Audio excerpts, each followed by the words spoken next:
Lesson 1, mop jockeys. You are under the ocean now.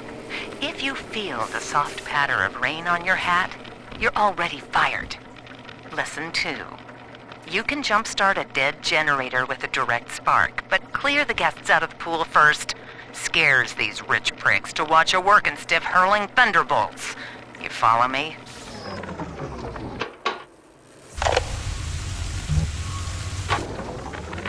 My husband is such a perfect idiot. Throws away all his spending money on gene tonics to affect a look of physical fitness. So he'll have an excuse to sit on his rear all day listening to radio serials. Stephen, I tell him, you want to be fit? Come swim laps with me, the old-fashioned way. It's your mind that's atrophying.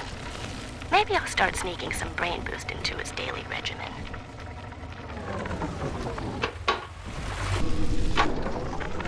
I was hired to engineer a park the likes of which no man has seen. Now all I do is watch over it like a grizzled sheepdog. My first line of mechanical puppets made the children here coo with wonder. But Ryan thought my vision was immature. Antiquated, he said. This place could have been something magical. But instead, he turned it into a school. No, a cathedral. Dedicated to himself.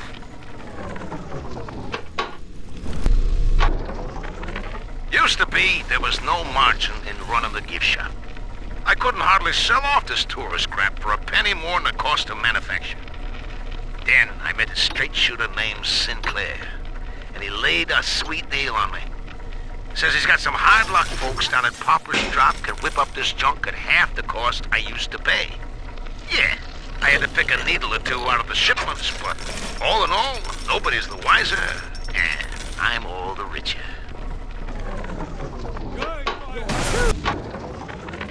I think all of the children have finally fallen asleep. And now that the park is all quiet, I can't sleep myself. I guess it's just you and me, Mr. Voice Recorder. You, me, in 1959. I wonder what the new year will... What was that? Something's happened. The lights are going out. Kids, stay in your sleeping bags. It's gonna be fine. I've been rationing my supplies ever since the park got cut off from the rest of Rapture. Gotta stay strong.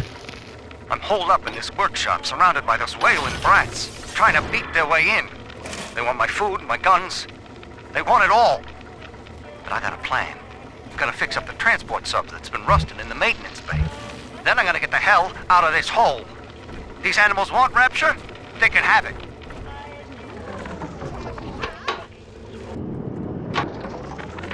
I love the kids in Miss Englert's third grade class, but boy, I had no idea what I was getting into.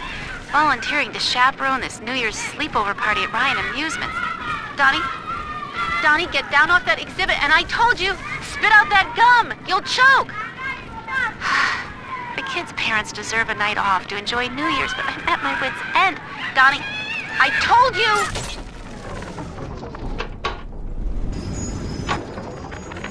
What do they expect?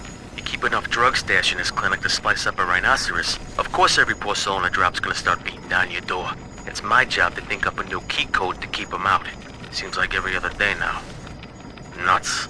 I'll mull it over for a while at the fishbowl diner.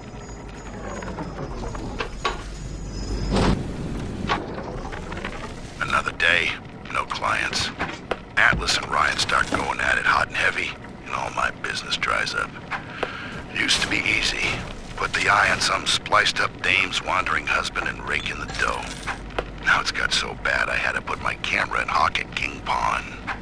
Makes a guy consider splicing up himself. If I had 2 dimes to rub together, that is.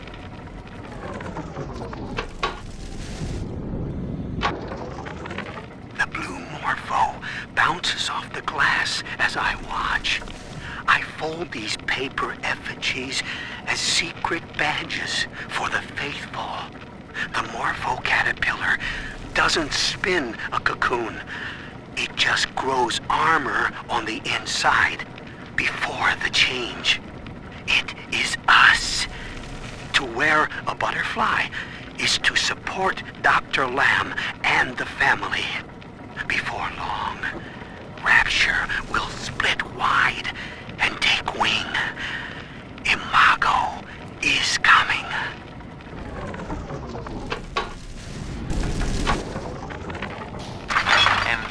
What's 100? What a snap. Give Sinclair a few bucks for a load of vials and needles, then it's evenings putting these syringes together while I listen to the radio. Sell them back to Sinclair twice the price. What a racket. A few pinpricks here and there is nothing to complain about. Gonna be back on top soon. Thank you, Mr. Sinclair. Sucker.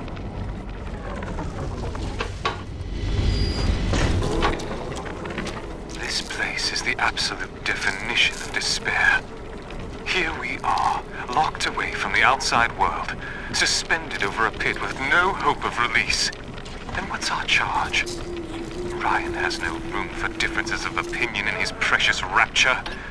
I hope the whole place comes crashing down around his ears. I caught a glimpse of the Warden entering the code to the tower today. Last 2 digits were 7 and 3. Didn't catch the rest. Maybe I can just figure it out, trial and error. Wonder how long that'd take. It's time to leave this place. I held out hope for months that I'd see my family again, but it seems like this rope is my only ticket to freedom. I'm sure Ryan has seized the bookstore. No telling where Gloria and Billy will have to live. Can't seem to form a complete thought anymore. Can't sleep with that glow coming in the windows.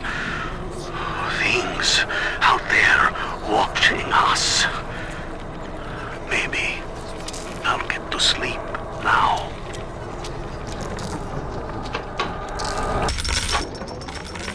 Lamb's attention seems to have drifted from my prisoners to her daughter. Guess she figures they're irredeemable. Now I got guys clamoring for the next fix of Adam, and I've got to pull teeth to squeeze any out of the good doctor. Guess I'm lucky her treatments kept them too weak to storm the tower, or they'd have my guts for garters.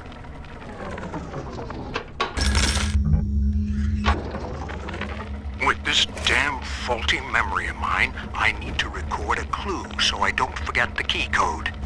Brown legs, red mouths, blue arms, green eyes. Now to secure this log somewhere.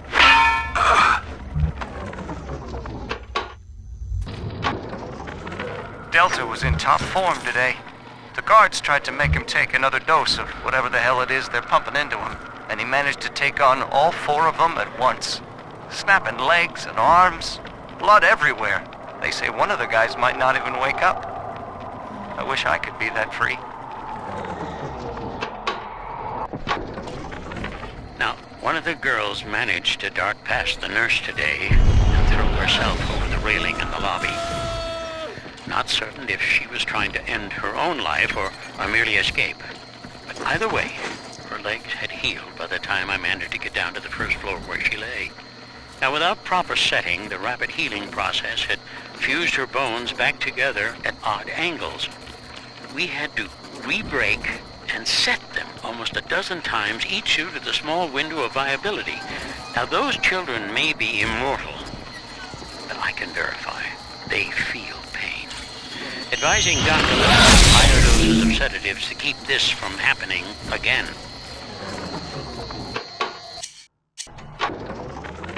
Guess I had the wrong of it when it came to Dr. Lamb.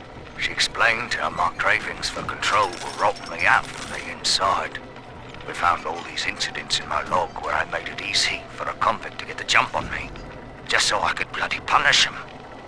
Christ. But I believe I can do some good down here now, with the family. Well, we have a shot at surviving the fucking bedlam going on up there.